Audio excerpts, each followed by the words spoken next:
কি অবস্থা, সবাই কেমন আছেন? আশা করি সবাই ভালো আছেন। আমি আল্লাহর রহমতে ভালো আছি। সকালবেলা ঘুম থেকে উঠে ফ্রেশ হয়ে একদম সকাল সকাল ডায়েট শুরু করে দিয়েছি।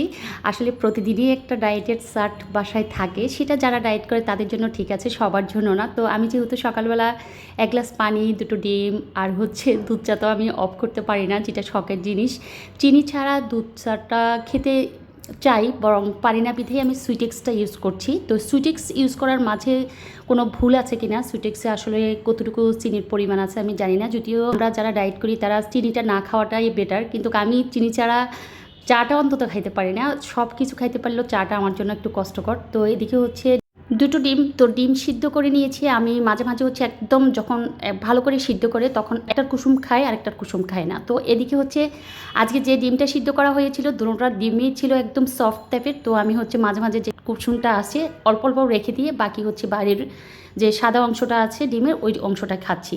এদিকে হচ্ছে বাচ্চারা টিভি দেখছে, আমিও হচ্ছে একদম টিভি রুমে তো খেলা দেখছিল। তো খেলার মাঝে হচ্ছে ওরা আবার রেডি হয়ে হচ্ছে দুজনের এক্সাম দিতে যাবে। তো দুজনে হচ্ছে রেডি হয়েছে। সকালবেলার যা খাবার ছিল ওদেরকে হচ্ছে রুটি, ডিম ভাজি আর হচ্ছে আলু ভাজি, একটু পায়া ছিল, পায়াটাকে গরম করে দিয়েছিলাম। আর লাউ রান্না ছিল, ভাত রান্না ছিল, সাদা ভাত, পান্তা ভাত আর হচ্ছে ঝুরা মাংস, যেটা হচ্ছে কোরবানির যে জুরা মাংসটা আমরা ইউজ করি বা খাই, যারা বুঝেন বা যারা জুরা মাংস সম্পর্কে আইডিয়া আছে তাদের জন্য আমি বলছি। অনেকে হয়তো বা এই জুরা মাংস সম্পর্কে জানবেন না, যারা খুবই পছন্দ করেন তারা জানেন। তো ফ্রিজ খুলে কিছু দুপুরের জন্য কি বাইর করবো সেই ডিসিশন নিয়ে ফ্রিজটা খুলে দেখলাম যে কি করা যায়। এদিকে সামনের রুমে চলে আসলাম ওদেরকে বিদায় দেওয়ার জন্য। দুজনেই হচ্ছে এক্সাম দিতে যাচ্ছে, তো দুজনকে বিদায় দিব এই জন্য ঘুরে ফিরে ওদের কাছে আসতেছিলাম। সকালটা হচ্ছে আমার বাচ্চাদেরকে একটু বিদায় দেওয়া, তারপরে হচ্ছে আবার দুপুরের জন্য সব কিছু গুছিয়ে নিজের জন্য বা হচ্ছে নিজের আন্তরিকতার সহিত হচ্ছে রান্নাঘরে প্রবেশ করা। আর এদিকে হচ্ছে আম তো শেষ হয়ে যাচ্ছে, আম নিয়ে কার কি আফসোস আছে। আম নিয়ে আমার কোনো আফসোস নেই, কারণ ডায়েট করছি। তো ডায়েট করার কারণে হচ্ছে আমটাকে এবার একদম মানে লোভনীয় একটা খাবারের তালিকায় রাখিনি, যতটা পারছি ইগনোর করেছি।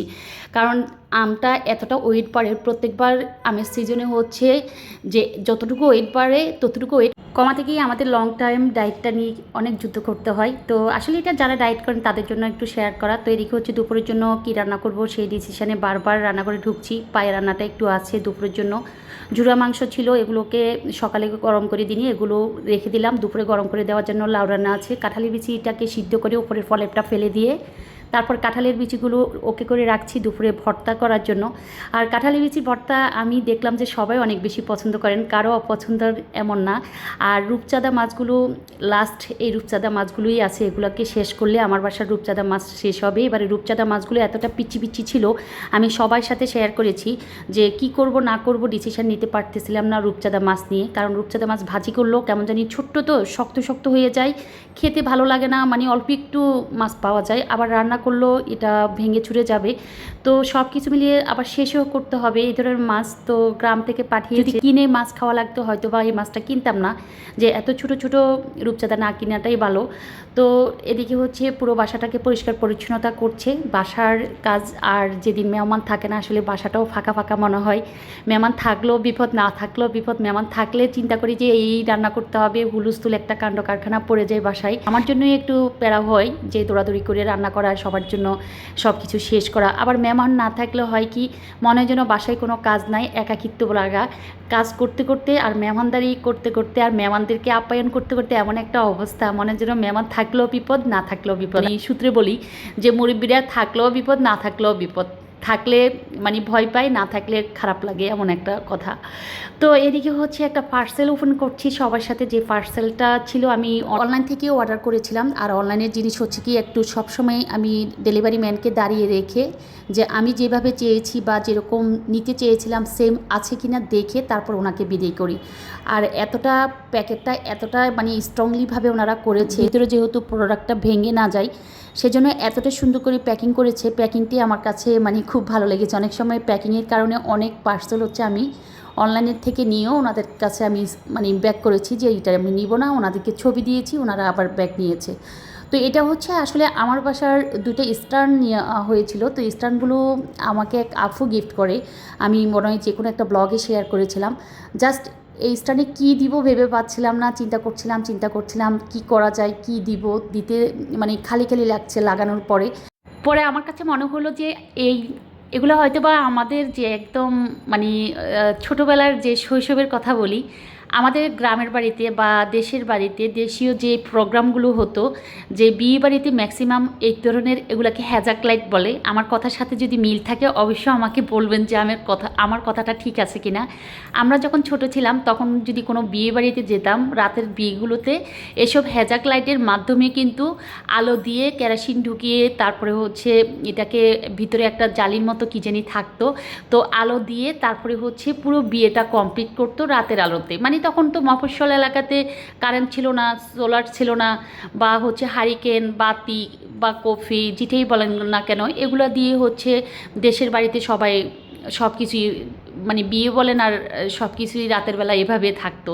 তো বিয়ের বাড়িতে হয়তো কি এই ধরনের হ্যাজাক লাইটগুলো ইউজ করা হতো, আর এই হ্যাজাক লাইট দিয়ে হচ্ছে বিয়ে বড় বড় প্রোগ্রাম বা হচ্ছে ওয়াজ মাহফিল যেগুলো হয়, এইসব হ্যাজাক লাইটের মাধ্যমে রাতে হচ্ছে আলো দিয়ে লোকজন সহকারে মানে বিভিন্ন অনুষ্ঠানের প্রোগ্রামগুলো শেষ হতো। তো কথায় কথায় এদিকে হচ্ছে রান্নাঘরে আসলাম। রান্নাঘরে আসার একটাই কারণ যে রূপচাঁদা মাছগুলোকে আজকে আর ভাজি করে নিই, চিন্তা করলাম যে রূপচাঁদা মাছগুলোকে রান্না করে ফেলি, দেখা যাক আজকে কেমন হয়। তো একটু মশলা কষিয়ে সকল মশলা কষিয়ে রূপচাঁদা মাছগুলোকে আমি কাঁচা অবস্থায় দিয়ে দিয়েছি, ভাজলাম না এই জন্য, কারণ ভাজলে মাছগুলো আরও ছোট হয়ে যায়, শক্ত হয়ে যায়। তো রূপচাঁদা মাছগুলোকে টমেটো আলু আর হচ্ছে ধনিয়া পাতা কাঁচামরিচ দিয়ে হচ্ছে রান্না করে ফেলছিল। হচ্ছে যে পোড়া মাংসগুলো মানে জুড়া মাংসগুলো ছিল এগুলোকে গরম দিচ্ছি, আর রূপচাঁদা মাছগুলো হচ্ছে রান্না করার জন্য তো অল্প টাইমে রান্না করা হয়ে যাচ্ছে। ছোট ছোট রূপচাঁদা মাছ, আমি বারবার বলতেছি বেশিক্ষণ লাগে না। ওদিকে হচ্ছে দুপুরের জন্য আম কেটে নিচ্ছি, বাজার থেকে একটু ধনিয়া পাতা আর লেবু আনিয়েছিলাম। ধনিয়া পাতা না থাকলে আসলে তরকারি রান্নাটা মনে যেন অসমাপ্ত লাগে। এটা আমার 12 মাসের মধ্যে আমি ধনিয়া পাতা আলহামদুলিল্লাহ ইউজ করি। যে কোনো তরকারিতে, মাছ তরকারিতে অন্তত ধনিয়া পাতা আমি দেওয়ার চেষ্টা করি, যত কিছুর বিনিময়ে হোক। হয়তোবা যে মাংসটা রান্না করি তাতে জাস্ট হচ্ছে জিরা গুঁড়ো ইউজ করি। তো লেবু কেটে নিচ্ছে, লেবুটা হচ্ছে দুপুরবেলা হচ্ছে ওই যে বললাম আমরা বাসায় সবাই যে 3-4টা লেবু কেটে দেন হচ্ছে একটু লবণ, যারা খায় তারা তো লবণ দিয়ে খায়, যারা লবণ ছাড়া খাচ্ছে তারা জাস্ট লবণ ছাড়া হচ্ছে লেবুর রস খাচ্ছে। লেবুর রসটাকে পানি দিয়ে শরবতের মতো করে খেয়ে নিচ্ছে।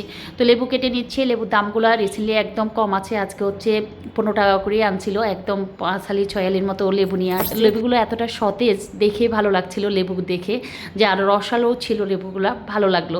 আর বর্ষার সিজনে লেবু বাজারে কিনতে পারলে যারা চিনি লেবু তাদের জন্য ঠিক আছে। অনেক সময় সয়েল যখন যায় তখন আর উল্টাপাল্টা লেবু কিনে নিয়ে আসে, রস থাকে না। তো এই যে মাছগুলো রান্না করছি সেটাতে আলু আর টমেটো কাঁচামরিচ ধনিয়া পাতা দিয়েই রান্না করছি। এদিকে হচ্ছে ডালটা রান্না করে কমপ্লিট করছি। ডাল রান্না প্রতিদিন একটা মাস্ট, একটা আমার বাসার রান্না থাকতেই হয় ডালটাকে, কারণ ডাল যত পোলাও কর্মা যাই থাকুক না কেন ডাল একটু রান্না করতে হয়। ওদিকে গেস্ট এসেছে, গেস্টদের জন্য হচ্ছে ট্যাং গুলে নিচ্ছে ঠান্ডা পানি দিয়ে, তাদেরকে আমার হচ্ছে ট্যাং দিয়ে দিচ্ছি। এই দুইটা কালার আমার কাছে অনেক বেশি এই সিজনে ভালো লাগে। একদিকে আমের কালার অরেঞ্জ, একদিকে হচ্ছে ট্যাঙ্গের কালার অরেঞ্জ। দুটো অরেঞ্জে যখন কাউকে নাস্তা দেওয়া হয় দেখতে খুবই ভালো লাগে, কালারফুল একটা খাবার। তো এই তো ট্যাঙ্গুলো গুলে নিচ্ছে। ওদিকে হচ্ছে আমার মাছ রান্নাটা, যেহেতু আলুটা সিদ্ধ হয়ে গেছে, মাছের মধ্যে হচ্ছে ধনিয়া পাতা দিয়ে দিলাম। আর একটু দুপুরে রান্নাটা কমপ্লিট করার পর পুরো রান্নাঘরে সব কিছু গুছিয়ে এখন হচ্ছে পোড়া মাংসটাকে একদম ভাজা ভাজা করে ফেলতেছি, যাতে একদম পোড়া পোড়া হয়ে যায়। আমি তেলের পরিমাণটা মানে ভিতরে অনেকগুলো তেল ভেসে উঠেছিল, মাংসটা যখন পোড়া পোড়া একদম টান টান করেছিলাম, তেলটাকে আমি চামচ দিয়ে উঠিয়ে ফেলেছি। এই জন্য উঠিয়ে ফেলেছি কারণ তেলটা মনে হচ্ছিল যে একদম বেশি বেশি, তো তেল উঠিয়ে ফেলে তারপর হচ্ছে পোড়া মাংসটা টেবিলে সার্ভ করেছি। এদিকে হচ্ছে দুপুরে খাবার দাবারও টেবিলে দিয়ে দিলাম। সবাই মিলে দুপুরে খাবার দাবারগুলো সবাই বাসার যারা যারা আছে সবাই সহকারে একসাথে খেতে বসেছি। কাউকে দেখাতে পারলাম না, দুঃখিত, কারণ সবাইকে ক্যামেরার সামনে মাঝে মাঝে আনতে ভালো লাগে না, কারণ কেউ হয়তো বা মাঝে মাঝে চায়ও না। তো ওই যে শৈশবের কথাই যদি আমার বলতে হয়, আমি যে পার্সেলটা আনিয়েছিলাম হ্যাজাক লাইট বলেছিলাম, তো লাইটগুলো লাগাচ্ছি দুটো স্টার্ন। আমি বলেছিলাম যে একটা আপু আমাকে একটা পেজ থেকে দিয়েছিল, তো এগুলোর মধ্যে কি দিব, মানে আমার কাছে একটু কিছু আনকমন দিতে পারলে মনে হয় ভালো লাগতো। তো একদম গেটের বাহিরে হচ্ছে আমি যেই দুটো স্ট্যান্ড লাগিয়েছিলাম, তো দুটো স্ট্যান্ডে হচ্ছে আমি হ্যাজাক লাইটটা লাগাচ্ছি। আমি আবারও বলছি হ্যাজাক লাইট, এটার সাথে কারো যদি কোনো মানে শৈশবের কথা মনে থাকে তাহলে হয়তো বা আমার কথার সাথে আপনারা সহমত থাকবেন যে আমি যে নামটা ইউজ করছি এটা একদম পারফেক্ট একটা নাম, যে নামে আমরা ছোটোবেলায় চিনে আসতাম। তো এগুলো একদম লাইট মানে ভিতরে, এটা আমরা যেমন ছোটোবেলায় দেখতাম যে এগুলোর মধ্যে তেল দিয়ে তারপরে হচ্ছে আলো করতো। আর এই মুহূর্তে যারা গ্রাম থেকে আমার এই ভিডিওটা দেখছেন, যে আমার লাইট লাগানোর কথাগুলো শুনছেন বা হ্যাজাক লাইটের কথা শুনছেন, তাদের যদি এই লাইটটা পরিচিত হয় অবশ্যই আমাকে কমেন্টস বক্সে জানাবেন। আর আজকে এখানে সমাপ্ত করলাম আজকের ব্লগটা। সবাই অনেক বেশি ভালো থাকবেন, সুস্থ থাকবেন।